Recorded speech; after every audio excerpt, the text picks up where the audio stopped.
Hey, what's up guys? Will here for GSM Arena. This is Apple's flagship phone of 2023, the iPhone 15 Pro Max. And here's a phone that isn't so far off feature-wise, last year's iPhone 14 Pro Max. Does the 15 Pro Max bring enough upgrades to be worth getting over the previous model? Let's put these two iPhones head to head and find out.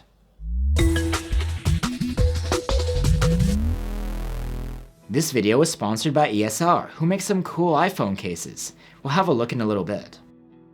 Before we get started, you can't actually buy the iPhone 14 Pro Max from Apple's official website anymore.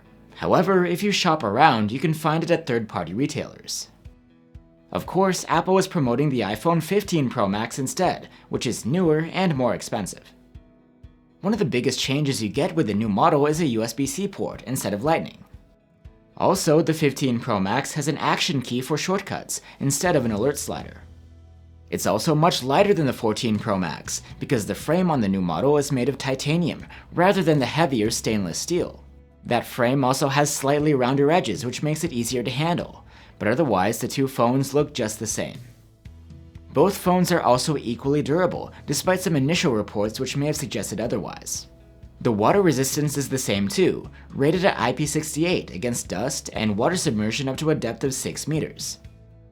If you're looking for even more durability and peace of mind, the sponsor of this video, ESR, has you covered with its cases made specifically for the iPhone 15 series. These cases provide military-grade protection for your iPhone.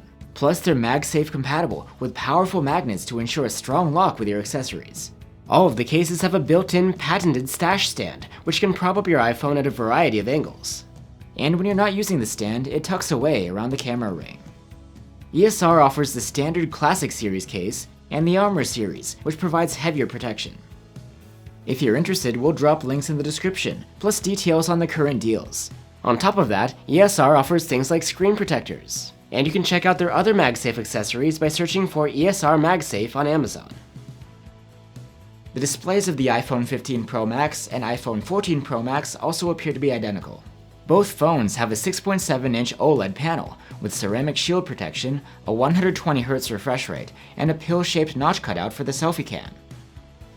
Of course, around this cutout you get the signature dynamic island, which displays relevant info and provides shortcuts. These displays are some of the best you can get in the smartphone world. The max brightness is incredible for great visibility when using the iPhones outdoors. The color accuracy is excellent, and there's also support for both HDR10+ video and Dolby Vision.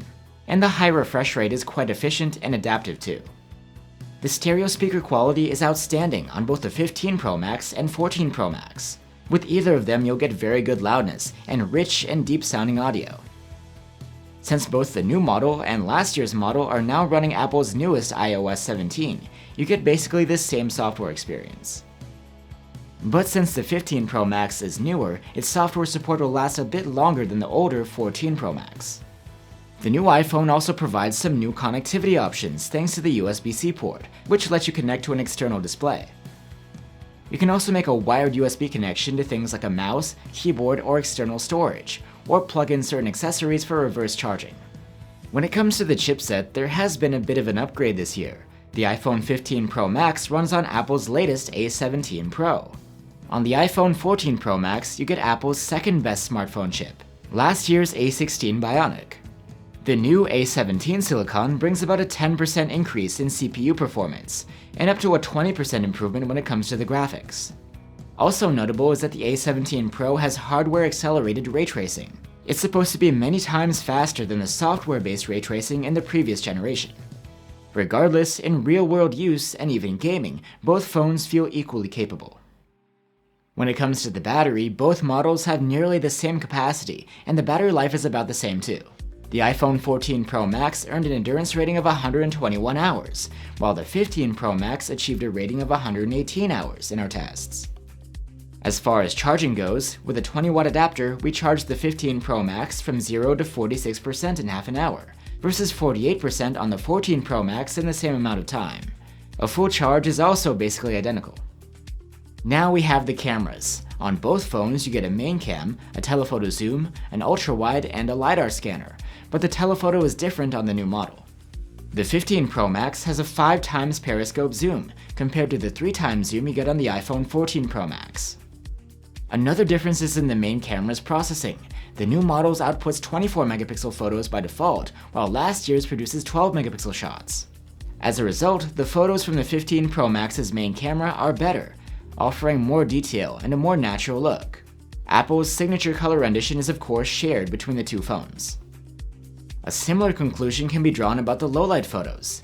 The 24 megapixel photos from the 15 Pro Max's main cam are more detailed than the 12 megapixel ones from the 14 Pro Max. It's worth mentioning that if the 15 Pro Max's automatic night mode kicks in, its photos come out at 12 megapixels instead, but it doesn't happen very often. Naturally, the 14 Pro Max does better at 3 times zoom, because it has a dedicated 3 times telephoto for that. And the same can be said for the iPhone 15 Pro Max at 5 times zoom, although the 14 Pro Max is just a bit behind in detail. At night, you get the same trend. The 14 Pro Max wins out at 3 times zoom. And the 15 Pro Max is better at the 5 times zoom level. The performance of the ultra-wide cam between the two phones is basically identical, regardless of whether it's day or night. Both the iPhone 14 Pro Max and iPhone 15 Pro Max are excellent when it comes to video recording. You can record in up to 4K with any of the cameras, with great stabilization. But only the new model has log recording in ProRes. And here's a comparison of low-light video recording between the two phones. So there you have it guys, the top iPhone of 2023 versus that of 2022, but have things changed so much in the span of just a year? The 15 Pro Max does get you the lighter titanium design, the USB-C port, the faster chipset, and better photos from the main cam and at 5 times zoom. Meanwhile, the iPhone 14 Pro Max has a heavier steel frame, which you might like, and better photos at 3 times zoom. If you're already used to using Lightning, you wouldn't have to change, and this phone comes at a lower price. The 15 Pro Max may be the cutting-edge iPhone, but the differences aren't huge, and you might even prefer some things about the previous model. Factor in the money you'd save, and the iPhone 14 Pro Max starts to look like a pretty good deal. Thanks for watching, and see you on the next one.